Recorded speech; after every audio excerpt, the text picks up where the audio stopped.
Well, good morning, ladies and gentlemen. I'm Dave Deptula, Dean of the Mitchell Institute for Aerospace Studies. And today, Mitchell Institute is rolling out our latest policy paper entitled Winning the Next War, Overcoming the U.S. Air Force's Capacity, Capability, and Readiness Crisis. Now, this study could not be released at a more opportune time.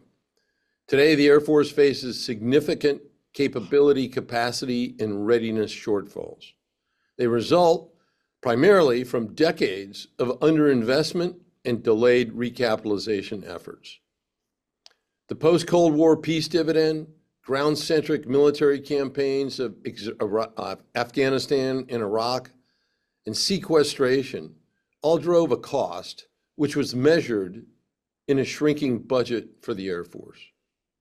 And while the Air Force has become smaller, older, and less ready to confront today's security challenges, our adversaries have grown their capacity, invested in new air power technologies, and boosted their readiness. These opposing realities are very dangerous.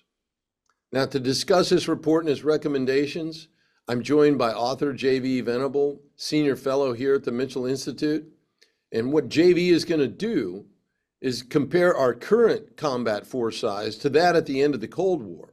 Not because we want to rebuild the Reagan force, but that was the last time that we faced a major peer competitor. And it's a relevant comparison given that we can't discuss actual war plans. I'm also very pleased and happy to introduce our special guest, former Air Combat Command Commander General Mark Kelly, who will provide his insights into these challenges. As our guest will recall, General Kelly was an incredibly articulate, forceful speaker on these issues during his tenure at Air Combat Command. So gentlemen, thanks very much for being here today. Thank you for having us. Thanks for the invite. Important topic, and great to join you guys. Okay, JV, let me shake the stick. You got it, and let's get started on your presentation. Shaker's the taker, pump to pass, and I've got it, boss. Thank you for the introduction, and thank you to all you great American airmen and allied airmen around the world who are watching this presentation. What I'm going to discuss over the next 15 or so minutes is a paper that's about 50 pages long. Can't possibly get through it all in this time, so it'll be a one to the world on capacity, capability, and readiness, and how we need to overcome the current crisis in order to win the next war.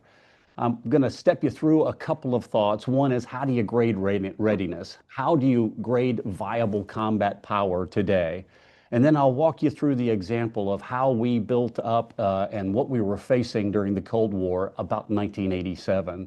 What happened during the peace dividend in the years between 1991 and today. And then what we're looking at in facing the Chinese threat and how our capacity, capability, and readiness stack up. And then I'll clean up with a couple of recommendations. Now, this presentation is bound to aggravate some. It's bound to be a revelation to others. But for some people, like General Kelly, it'll be an affirmation of what they've been talking about for years. So let's get to it. If you are able to talk about your ability to deter, it means that you've got the capability and you've got the willingness to use it. And that is deterrence by definition. Let's go down the road and see how we are measuring up. How do you measure combat power? There's three legs to that stool. It's capacity. How many viable combat platforms do you have in your inventory? Every Air Force has training platforms and test and evaluation platforms. Those don't count. They can't be used in combat for a variety of reasons. So the number of combat-coded aircraft that you have in your inventory is the first leg of the stool. Second leg is the capability of those platforms. In the fighter world, we measure that in generational aircraft, third generation, fourth generation, and now we're flying fifth generation aircraft. If you have older platforms or you have bomber or tanker or airlift platforms, you measure that in age. And we'll take a look at how we're doing with that. And finally, the readiness. There are several different facets of that. One is the mission capability rate of the platforms that you have. How many are able to go to war at any moment? Aircrew proficiency measured in combat flying hours and combat training sorties. How do you evaluate wing readiness and Air Force readiness to go and employ? And finally, the posture of your forces. How readily available are they to deploy and employ in combat? So with that, let's step into what we were facing during the Cold War. Now, again, as General Deptula said, we're not looking to rebuild to a Reagan level of readiness. We're looking to compare where we were during those days and use that as a comparison to where we are today. So the USSR, the United Soviet Socialist Republic in 1987 had a robust fighter fleet, more than 4,500 combat-coded fighters, more than 6,000 in their total inventory, but those were ready to go to war. Of the 413 bombers, you had bombers that were built back in the 50s all the way up to being fielded in 1987. And then the combat-coded reconnaissance platforms, 406, again, very robust numbers. When you start looking at the age of the platforms, you get a better sense of how well they are equipped to fly in combat. 14 years may be a surprise to some. It was to me to look at the statistics. As a fighter pilot who was at Torrejon, Spain in 1987, I didn't realize their force was that young. But if you look at the number of fourth generation platforms that they had during that day, it was just 13% flankers and fulcrums. And so we were much more modern, as you'll see in a second. While we don't have readiness numbers available to us from the Soviets at the time, if you assume that these aircraft were built to be easily flown and maintained, then a 70% mission capable rate is pretty easy to digest. And you get a number of 3,100, almost 3,200 fighters that were able to go, 290 bombers, and 284 reconnaissance platforms that were able to fly at a moment's notice. Where they really had a challenge, and we knew this in the late 1980s, was the number of flying hours, the amount of training they gave their crews. And 120 hours we thought was just horrific. The average fighter pilot thought that they could stomp a Russian fighter pilot because of their inability to get training sorties while we were just doing crazy well. So let's step into how well we were manifest in 1987. We had more than 4,000 fighters in our inventory, but about 3,300 were combat coded, 325 combat coded bombers, and 307 combat coded ISR platforms. But let me take you back up to that bomber number there. Those were FB-111s and B-52s that were combat coded. While we had 60 B-1s in the inventory, they weren't quite combat coded. They hadn't made it up to that threshold yet.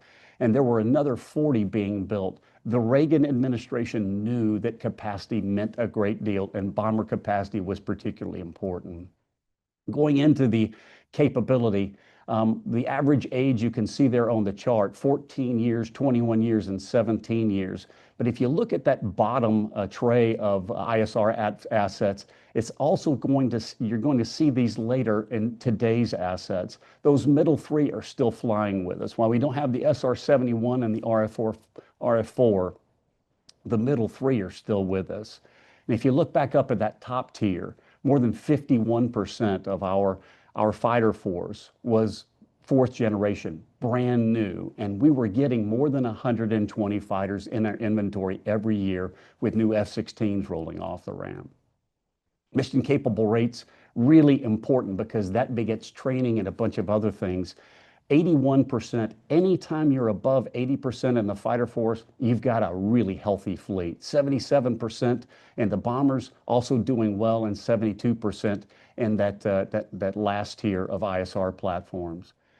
But when you look at how we built readiness, it was amazing. At the time, we actually recognized it. We called our readiness statistics in the squadron this graduated combat capability. And the measure of that basically was every fighter pilot who was experienced got 8 sorties a month minimum. That was the demand. 9 sorties if you were inexperienced, if you didn't have a lot of time in the jet. And if you go over the bomber side, the same thing is true. 3 sorties a month minimum for your bomber pilots who were experienced, and 4 for those that were inexperienced. But if you look at the green line below that, that's the number of sorties and hours that we were giving our folks for training, more than double what was required. because we knew the minimum wasn't the threshold to aim for. Dominance is what we sought after. Now, we call that training today the Ready Aircrew Program. It's still in existence, and those numbers are very close to what you would see in books today. And you'll see later how we compare to that. We didn't just take these sorties and hours as a measure of readiness. We actually went in and graded ourselves. Every quarter, wings would go in and do operational readiness exercises. And that would culminate every 2 years in what was called an operational readiness inspection. While the OREs were done by wing leadership, you had external independent inspectors fly in and give the wing sometimes no notice for these inspections. And then over the course of the week, they would ring you out and grade you on your performance. And if you did exceptionally well, then the wing continued to move on, as did the leadership in an accelerated promotion path. But if you didn't, then it could be a career killer for wing commanders and squadron commanders. And this threat was really there for us, and it made us all lean in and try as hard as we could to be as ready as we possibly could. Readiness, this other side, is the posture of our force. In 1987, in the Pacific, we had 14 squadrons. But if you look over to the right in USAFE, where we were facing our one real threat at the time, the USSR, we had 29 fighter squadrons, 702 combat-coded fighters that were in place ready to fight day one. And we had 2,200 fighters that were combat-coded left in the States. 325 total combat-coded bombers. Amazing numbers, particularly when you get to a comparison for today. How did that stack up against the Soviets at the time? If they came across the Fulda Gap and we had no notice, we would fight with our forces that were in place. We could generate, with 5 sorties a day for each fighter platform, about 7,100 sorties. Bombers, we didn't have any in theater. But if you look at the Soviet side over there, it dwarfed what we could generate at the time, more than double.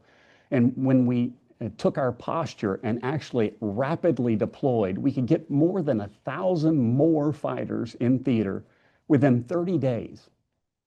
And when we got those in place, while the numbers still were in the favor of the Soviets, more than 3 to 2 sorties, we could generate about 11,500 sorties a day. Really incredible numbers. And while they came up short, with regard to capability and readiness, we thought we could dwarf what they were able to project with their capacity through technologically superior jets and our training regimen, which was extraordinary, particularly when you compare it to what the Soviets were able to generate. We leave this period and we go into a peace dividend. In 1991, we started downsizing about the same time that Desert Storm kicked off. That post-war downsizing started immediately affecting our procurements. Dollars for the Air Force were cut by 50%, while the Army and Navy were also affected. They weren't affected nearly as badly as we were. In 1991, in Desert Storm, we were able to project a force that was ready and capable because of this Cold War period of buildup, but we started decrementing that immediately. While we won that handily defeated Saddam Hussein in 1991, we ended up keeping a presence in the desert for the next 30 years. We're still in the desert. And while that affected the Air Force very badly, it didn't affect the other services nearly as harshly. GWAT enters the fight in 2001, and with that, our continual deployments to the Gulf intensified. In 2007, the Obama administration moved its focus over to domestic policy, and with it, our flying hour program, our readiness program, became a bill payer for everything else. And this mantra of divest to invest became just absolutely decimating to our force. We were cutting force structure with the hope that we could take those dollars and roll it in to sustain and build the force, and that never paid off. And finally, You go into SECAF priority after SECAF priority. Last year, Secretary of the Air Force cut 6,000 maintenance billets, unfunded them to move forward with other priorities. We have come to a point now where we are really at the far right side of this chart. The last time the Air Force was willing to give us data on its readiness, you can see the first quarter of 2023, our fighter pilots were getting less than what it takes to become basic mission capable, way below the minimum for total combat capability, and well below what it takes to fight a peer fight. But go to the left side, you can see we were getting 16 sorties a month, flying 4 times a week for most pilots in the Cold War days. And then after these cuts started taking effect, 2014 is 3 years after the Budget Control Act hit. And you can see that our numbers are up around 8 sorties, but those are inflated numbers. They're inflated numbers because the war on terror, when you deployed to the Gulf, you got a ton of sorties and a ton of hours. But when you came back home, you were cut to almost nothing. And that's winnowed away significantly. The one year I want to focus on is 2017. And the reason is that was the last year the Air Force actually gave us readiness numbers. This chart is graded from green to red, C1, C2, C3, C4, and it's the status of resources and training system, SORTS. It's been replaced, but the game is still the same with regard to grading readiness. Units that are C1 have everything they need, and units that are C4 can't actually do any of the mission sets. In 2017, then Chief of Staff Dave Goldfein came out and said just 4 of 36 squadrons were capable of employing against a peer threat. And then the wording beyond was really interesting. He said less than 18 of 36 were able to actually execute most of their wartime missions. That means up to 32 of 36 squadrons were C3 or C4. So where are we now? 750 combat-coded fighters. And you can see that the A-10 and the F-15C are grayed out. We're looking at retiring more under this mantra of divest to invest. Bombers, 121 combat-coded, and then 292 combat-coded ISR platforms. When you look at how well those are maintainable, you look at the generation and the age, and the average fighter is now 26 years old. And we've gotten to that point by retiring older fighters as opposed to bringing new ones on board. Our bomber force is 48 years old.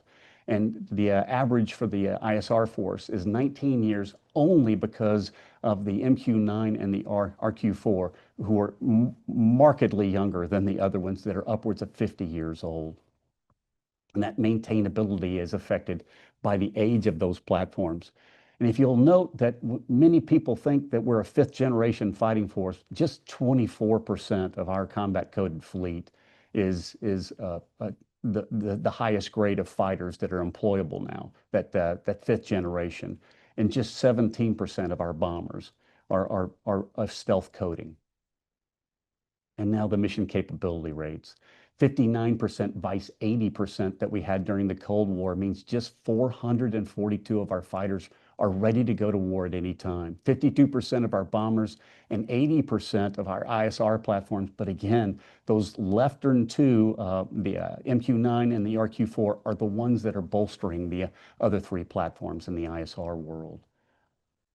The Ready Aircrew program, that one piece of wonderful news that we had during the Cold War, is now no more. The numbers are the same. 8 sorties minimum for an experienced fighter pilot, 4 for our bombers, inexperienced. And you can see the numbers there are draconianly low. We're actually flying at a rate, at least from the last time the Air Force was able to reveal these numbers to us, we're almost 12 hours below what the Soviets were flying during the Cold War. And our bomber pilots, the mishap rates, everything is going up because of that 165 hours that they're getting a year. The readiness exercises, the last of these tiers, they're now done. The wing level exercises, the quarterly ones, are done on squadron mobilization, just one squadron, and they bring that number down to 12 jets as opposed to 24 jets that we knew during the Cold War. And those biannual inspections, the ORIs, they're happening, but they're not happening with external inspectors. It's internal inspectors grading their own work. And this is something that needs to change. If you add it all up in readiness, then the force posture, if you look at the Pacific today, we've got 140 total fighters in the Pacific. And if you think about everything we're able to generate, everything that we're able to move forward, it's 383 deployable fighters and 44 employable bombers with a nuclear withhold included in that. Where are the PLAAF? Where are the Chinese today? 1,142 combat-coded fighters, 197 bombers, and their ISR platforms, we don't have any reliable data, so I'm not going to discuss that anymore. But those 1,142 combat-coded fighters are all new. They have refreshed and replenished their combat-coded units that are frontline, to the point where it's 8.6 years old. Their bomber fleet, 35 years, which is still markedly younger than ours. And if you think about how many of those jets are fifth generation or beyond, 20% of their fighter fleet is now J-20s, their fifth generation asset. And they're adding 120 of those platforms every year, which means that number is going to grow between 8 and 10% every year moving forward. We don't know what their mission capable rates are, but they're brand new aircraft that they're flying on the fighter front. And that 70% assumption is a good one. That means that they've got almost 800 fighters and 140 bombers that are ready to go to war, and they can sortie without air refueling over the island of Taiwan. Perhaps the worst number, the worst comparison is this one. They're the ones that are getting 200 hours a month, while we're getting 110 in our fighter fleet. Ladies and gentlemen, I'll tell you, as a fighter pilot who flew in the 1980s, I knew I got better at everything when I got 4 sorties a week, 3 sorties a week. I knew I could sustain what I had. But when I got 2 sorties or less a week, I was getting in the cockpit every day, saying that right stuff prayer. Lord, please don't let me mess up today. The Chinese aren't saying that. We are. So how do we compare with the Chinese today? With the forces that we have in place, moving to the second island chain and actually fighting with our allies, we could generate about 560 sorties a day. The Chinese could generate almost 4,500 sorties a day, which would just dwarf us. When we deploy everything into the Gulf or into the Pacific that we can, we get up to 1,000 sorties a day, still dwarfed by 4,500 sorties a day by the Chinese. That means that at best, ladies and gentlemen, the number of aircraft that we could have over the top of Taiwan at any time is 23% of what the Chinese could project. And that edge, that technological edge that we used to carry, while we still have it, they are technologically competitive, but they carry that readiness. So they have the capacity and they have the readiness, and they're competitive with us with regard to technology. Our force posture today compared to where we were back in the 1980s looks like this. And ladies and gentlemen, that's a stark reminder of what we will be facing when we face the Chinese. If that day ever comes, we're gonna have to muster everything we've got, and we'll be facing odds that we've never known. Back in the 1980s, we had one major peer, one major global threat to deal with. Today, we've got many more, 4. And we've got 4 different theaters that would actually be drawing assets potentially away from this fight, which means those numbers, 520 fighters, would probably winnow away to something less than that. This air power differential is critical. The battle for the Atlantic, D-Day, the Six-Day War, Israel against the Arab states, Desert Storm, all just bone crushers. When you have the dominant air factor, you win. And when you don't, and when neither side does, then you go into a slog that's bloody and casualty laden. And we just cannot suffer that like we did in World War I and like the Ukrainians and the Russians are doing right now in Ukraine. And if you look at the numbers and you look at the odds, a war with China puts the ball, the favorable ball in their court. So here's recommendations, and these are high-level recommendations for capacity. We need to start buying more platforms right away, and we need to halt divestitures. Every viable combat-coded platform that we can sustain, we need to hold on to. And our CCA objectives, we've got to keep those with us. The numbers are going to cost. These are going to cost money, and we'll get to that later in recommendations and discussion beyond. And the readiness side, we need to start flying more right away. Institute flying hour contracts that we had back in the 1980s with wings and force them to start elevating their game, working longer hours, but flying markedly more to bring up our readiness level. It's going to take spare parts and WSS, weapon system sustainment, and we're going to have to fully fund maintenance to get there. And the last of those is we need an independent dipstick check. We have to have independent teams come in and grade our homework, and we need to start doing that as rapidly as we can. And with that, I'm grateful for the opportunity. I'll finish with these words from Zatar, my boss, General Deptula, is we are the oldest, the smallest, and the least ready in our history. And we need to start turning that around now. We need to give our airmen everything they need to win and dominate the next fight, as opposed to sit back and have that prayer in the cockpit that I had when I was flying one sortie a week. Thank you. Well, thanks, JV, for that presentation. That certainly should open up folks who are interested in America's defense eyes so that we can address the situation. So with that, let's jump into and bring our guest speaker into the discussion. General Kelly, you've been studying these issues for years in various command positions. What are your thoughts on the challenges that JV outlines? Yeah, thanks for letting me join in. I think that the Mitchell paper and JV's voiceover captures the capacity, capability, and readiness challenges well. But more than anything, I think it's an important call for a national sense of urgency in the face of not a quote unquote rising China, but in the face of a risen China, because there's no ambiguity that they've arrived. So we need a modern day sense of urgency along the lines of a Manhattan Project to reestablish U.S. dominance in the air. You know, I'm sure that folks, when they download the paper or they listen today, I'm sure they have lots of takeaways from JV's narrative, but hopefully they grasp that we're facing an apex adversary now today, but we're doing so with half the combat power that we had 35 to 40 years ago. That's twice as old and operating at twice the op tempo, flown by aviators, getting half the training sorties at half the platform readiness rates. And so key that they understand the simplicity of a very non-simple challenge. So yes, it's a capacity, capability, readiness issue. And this paper captures that well. And while it's tough to research and write a paper for the entire enterprise, our discussions today, our solutions, our force design must address it's also a maintenance, sustainment, supply chain challenge. It's also a theater logistics challenge, an air-based defense, a spectrum waveform challenge, as well as a weapons challenge.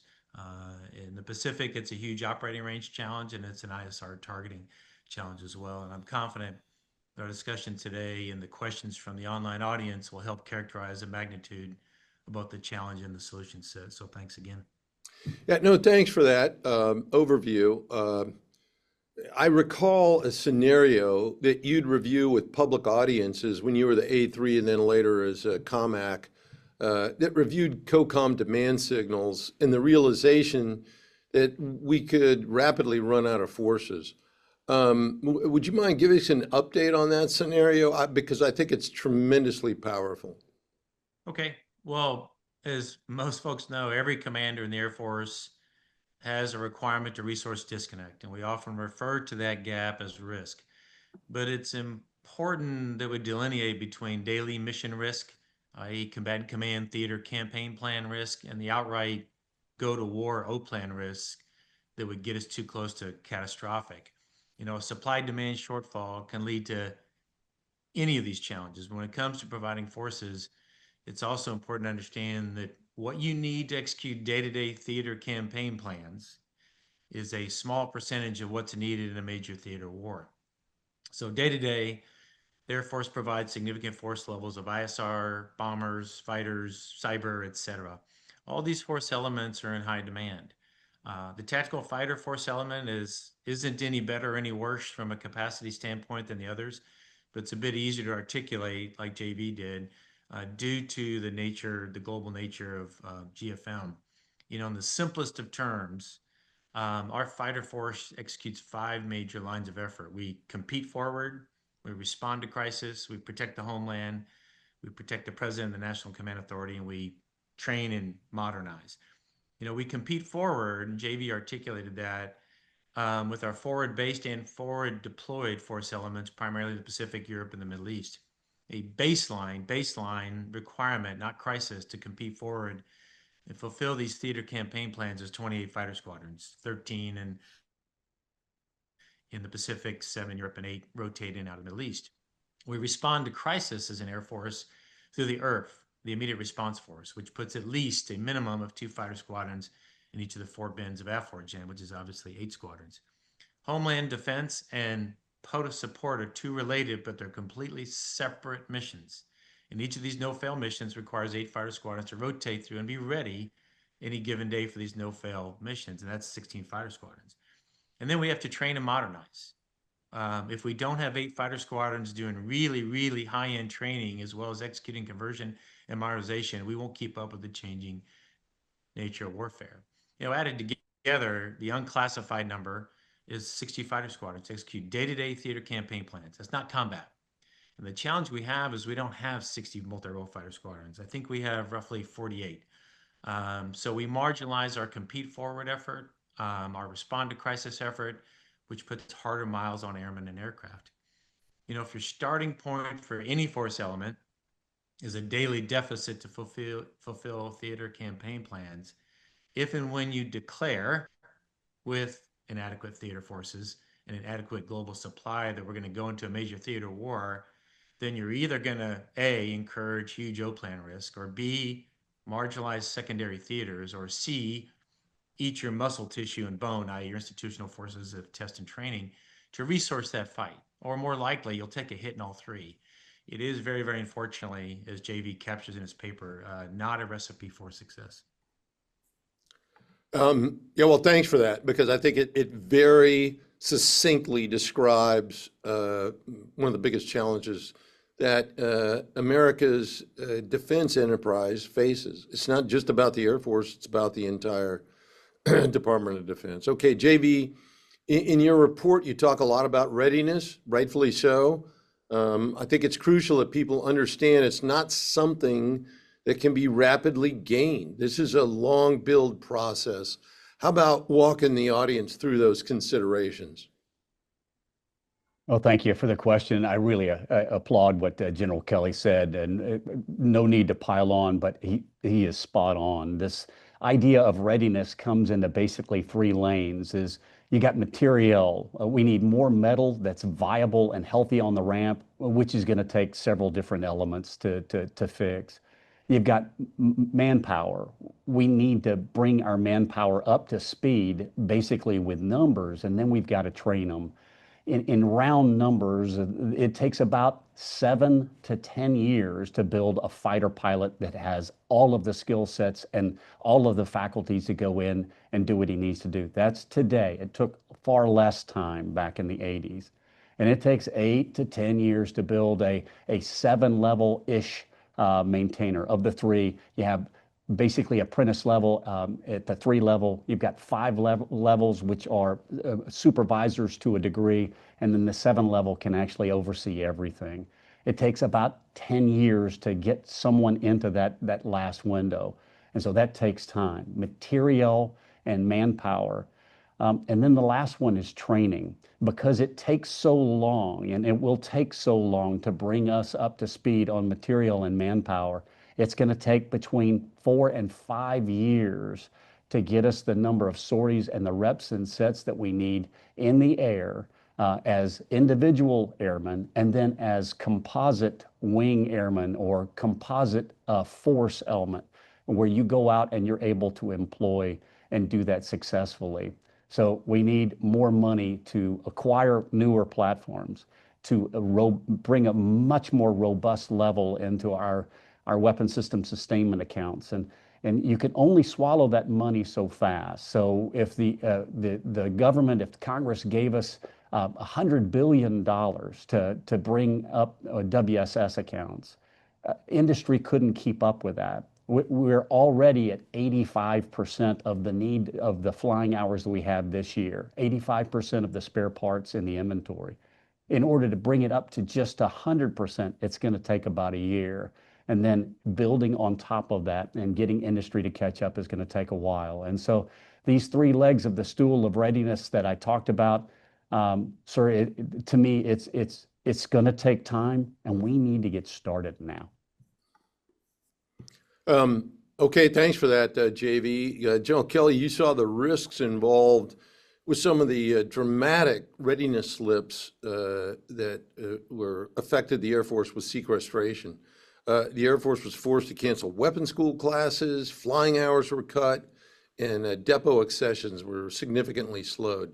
And the Air Force is still paying a price for that. What should that experience tell us about how we steward readiness today?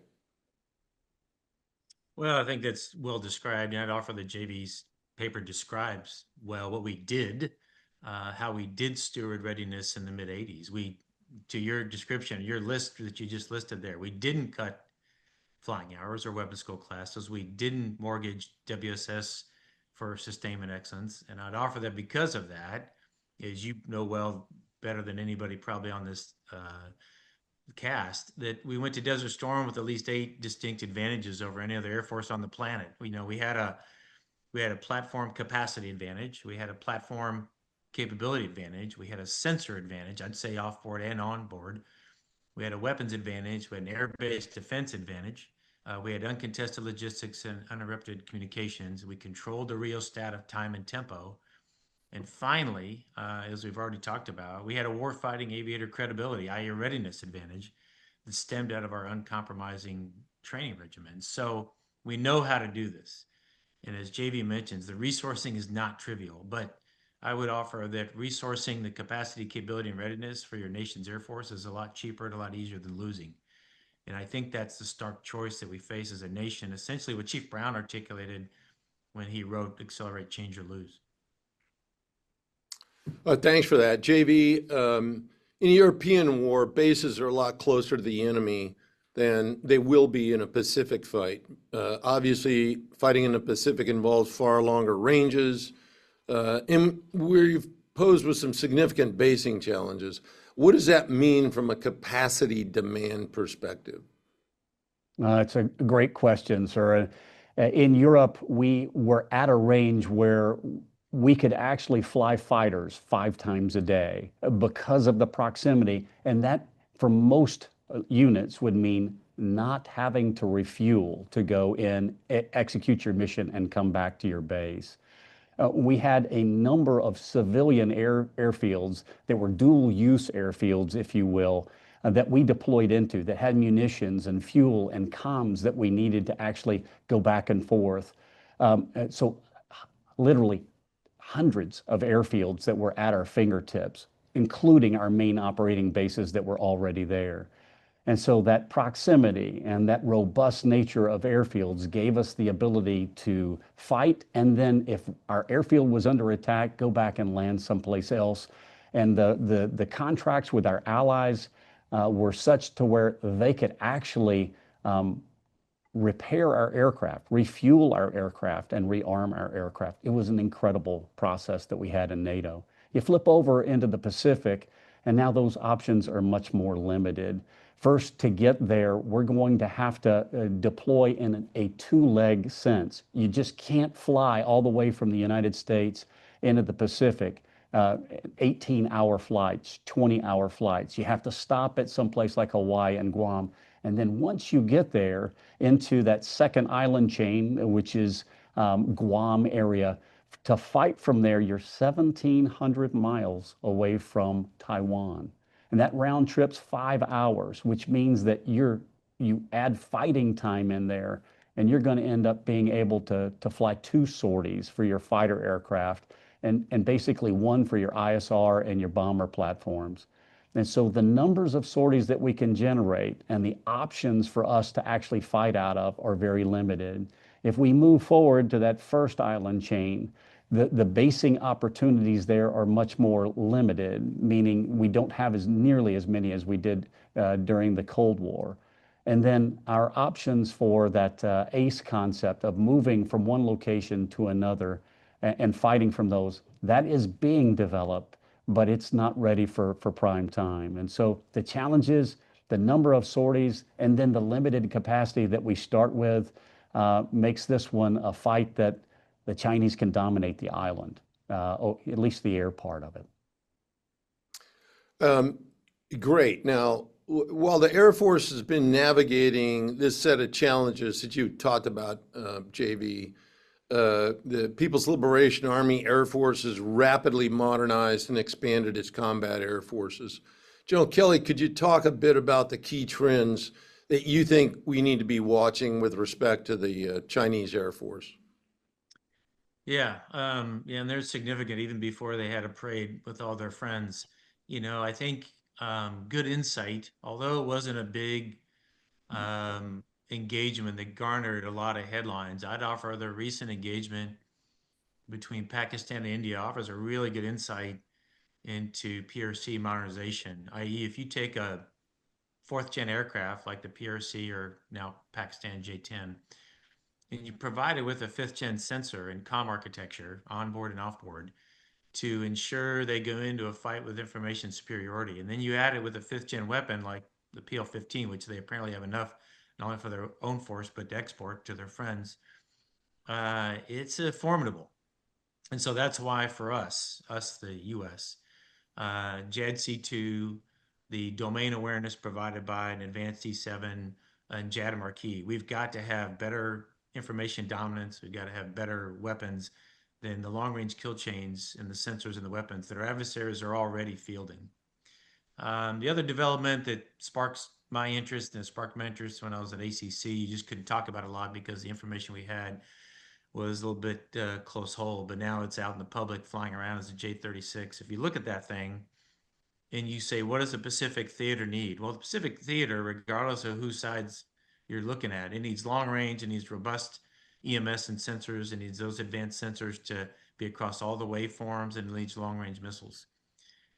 Big platforms like the J-36 get at. If you take a look at it, just a picture of it, it screams range, signature, sensors, and long range weapons.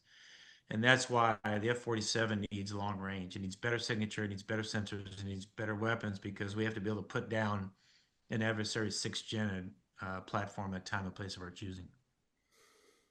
What about attrition rates in the event of a conflict in the Indo-Pacific with China? What does that mean for force sizing decisions? JV, let's start with you. Well, during the Cold War, we were set to accept attrition. We knew the IADS, the integrated air and missile defense system that the Soviets had, was robust and it was mobile. And as we moved into it, we knew we were going to take losses. That was built into our numbers and our math. Today, you have leadership and an Air Force that has gone through 30 years of attrition that is non-existent. You may lose 1 or 2 platforms, but by and large, they're not combat losses in a combat zone. If we fight the Chinese, we will be looking at very similar attrition rates to what we had or what we expected during the Cold War. And we have to be prepared to accept that, both emotionally from a leadership standpoint and with the capacity of a nation standing behind it from a generational capability. Today, we don't have much in the way of an industrial base that can put forward new platforms, and match the number of munitions that we need to fight the Chinese. Look at just the Patriot expenditures that we've watched the Ukrainians use, and what the Iron Dome has done in Israel, firing 1,000 missiles in a week. We are working our way up to building 1,000 missiles a year in that area, and you can look at every other arrow in our quiver, and we are struggling in that well as well. And so we've got a lot of thoughts to integrate here, boss. But if you take a 3% attrition rate, 3%, it would winnow our force down in 20 days to something that was not really a viable combat force. John Kelly? Yeah, I agree. Attrition rates is it's a very sterile term for losing your nation's sons and daughters and physical capital assets and infrastructure. I frankly don't know, and I hope I'm wrong, but I think China's given more thought to this maybe than many of the folks in our nation. As JV mentions, they've had 3 decades to build up their force and set their, what I would call, chess pieces exactly where they're needed. And they'd like us to look across that same chessboard, see conventional overmatch on their part, backstopped by a strategic nuclear arsenal, and calculate that a fight is either too costly or outright unwinnable, i.e. provide us with a main option of essentially to tip over our king. So the question, not so much for us today in this hour, but for the nation, is can democracies like Ukraine and Taiwan be taken by force and subsumed into large autocracies? And what is our nation's national security and foreign policy, positions in these situations? And so if it's a national imperative to defend democracy and a democratic partner and ally, then I'd highly recommend a force construct, the capacity, capability, readiness, logistics, weapons, air-based defense, et cetera. It's war winning and provides those 8 advantages I mentioned that we went into Desert Storm with. Very good. One more for you, General Kelly, before we open it up to the audience for questions. Russia's invasion of Ukraine and Israel's recent strategic air campaign against Iran certainly hold many lessons. Most notably, they show the importance of being able to penetrate enemy air defenses and strike strategic targets in rapid fashion. Your thoughts on these conflicts and what they ought to teach us about stewarding our own Air Force? Yeah. Well, it's appropriate to talk about. They sit in stark contrast. They sit in stark contrast in a manner that we can all reflect on. Russia's failed to achieve air superiority in 3.5 years, and Israel achieved air superiority in 3.5 days. Much like our Air Force, the Israeli Air Force was born in the late 1940s. Its active duty military strength is right around 34,000, 10% of our active duty strength, and they have, I think, just over 600 aircraft. I think what's important to look at is where they diverge from the United States Air Force and kind of put it in comparison with JV's paper. Number one, they have a higher aircraft readiness rate and aircraft availability rate because they have non-negotiable high WSS structures. They have increased aircrew readiness and training regimen and hours. They've got really, really high-end, sometimes sovereign data links and electronic warfare capability. They have a very, very robust air-based defense construct, sometimes 10 to 12 layers, depending on exactly where and how much lateral support they're getting from the U.S. And they have an impressive reserve construct, but one important point is all of their aircraft are available for active duty utilization. And so when we talk capacity, as JV's paper does a really good job highlighting, it's important to understand that you can have a capacity force like Russian Air Force who can't achieve air superiority in 3.5 years and sustain huge losses, or you can have a high readiness and high capability Air Force who achieved air superiority in 3.5 days. With our unique global commitments and pacing threat, we need a high capacity, high readiness Tier 1 Air Force, and one that you describe well in the paper. Important before we wrap up today, I would offer is if we woke up tomorrow and had all of our capacity shortfalls solved, but we didn't have professional maintainers to support a bigger force, and we're already down thousands, if we didn't commensurately scale the WSS enterprise and supply chain to support increased platform capacity and wartime sortie generation requirements, or if we didn't field the supporting sensor and comm architecture needed to ensure we went into a fight with information superiority and closed kill chains, if we didn't field superior weapons in sufficient numbers or advanced electronic warfare. And if we didn't, as JV talked about, supply adequate flying hours and high-end exercises, then your capacity solution is still going to fall short, very short. And so it's a holistic enterprise effort going forward. So thanks. You bet. Well, thank you both for that superb discussion. I know we could go on for a lot longer, but what I'd like to do now is open up the session to questions from the audience. Most of you online here know the drill by now. If you raise your hand, I'll go ahead and call on you. Please don't forget to unmute your mic and then let us know your name and affiliation before asking your question. To get this thing kicked off, however, let me start with one of our chat room questions. This is from Richard Austin, and he states, this is far worse than the post-Vietnam, pre-Reagan era for the Air Force as well as the other services. It would be interesting to see how these trends compare to that period. Is our civilian leadership aware of these numbers and trends? What if they aren't willing to make the investments and hard choices to address these issues? Will we then reassess and figure out what's within our reach and grasp? Don't we owe that to our civilian leaders and the voters? Either of you. I'm happy to take the first part of that. Richard, I would compare today to no other period in the history of our Air Force. We are at a level that is well below the hollow force of the 1970s and early 1980s. And the recovery process that we went through back then was led by administrations, but also by key individuals in the Air Force. A gentleman named General Bill Creech came in and held the Tactical Air Command, the ACC equivalent today, back then, and he turned the world around. He did that through organization. He did that through dedication long before the dollars started trickling in. And he had a plaque in his office that showed the downward trend of our UT rates, our utilization rate of aircraft, and then the spike on the other side and the climb. And he asked me one day, he said, where do you think the Reagan dollars kicked in? And I said, well, obviously here at the bottom. And he said, no, it was near the top of the upward trend. And that was all done through dedication, through using the resources that people had and basically making it better, right? Today, we're at a point where we can't do that anymore. We can do a little bit of it, but by and large, we're at such a low level of resources that we're going to need more to make that better. Second issue you mentioned was, does the leadership know? And I would say the civilian leadership is starting to recognize that in Congress, but at the highest tiers of government, the answer is no.